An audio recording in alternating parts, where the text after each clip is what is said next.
a pris le bateau et après le bateau, on a vu des macareux même, et même des pingouins. Il y en avait un tas. Et des cormorans aussi? Oui, aussi des cormorans. Mais ils sont gros, leurs caca. Donne-moi la main, je t'emmène visiter le monde. Voici la terre est ronde et ce que nous réserve demain. Une escale à Bergen entre deux ferries. Et déjà, les montagnes apparaissent. Le voyage prend une autre dimension. À bord, on profite. Puis on étouffe un peu.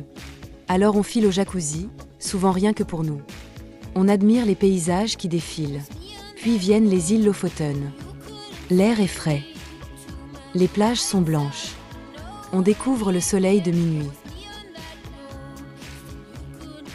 Magnifique. Mais un peu perturbant. Surtout pour dormir. On prend un ferry. Et les paysages changent à nouveau. Les montagnes sont majestueuses. Le vent parfois violent. La pluie, puis un soleil éclatant. On marche même dans la neige. On pédale. On lutte. On rit. On rencontre une famille en tandem avec 4 enfants. Les vélos s'échangent. Les amitiés naissent. Malo découvre l'avant du tandem. Et une idée germe. À Tromsø, après quelques fissures sur la remorque, on change de configuration. Malo passe à l'avant du tandem.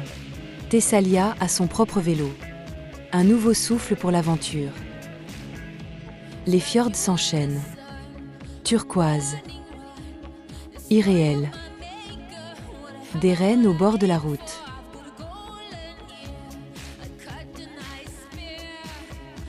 Des nuits sauvages au bord de l'eau. Des ferries pour éviter des ponts sans fin ou des tunnels sous la mer. Puis vient l'objectif ultime, le Cap Nord. Une longue montée. Le vent souffle et nous ralentit à chaque rafale. Mais autour de nous, des paysages immenses, presque lunaires. La sensation d'être tout petit au bout du monde. Quand le globe apparaît enfin, nous ne réalisons pas totalement. On se regarde. Un mélange de fierté et de joie.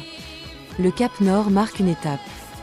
Mais au final, plus que le globe mythique, c'est le chemin qui nous marque et qui donne tout son sens à ce moment. Et déjà, nous reprenons la route vers le sud. Le Varangerfjord s'étend devant nous, avec son île aux oiseaux.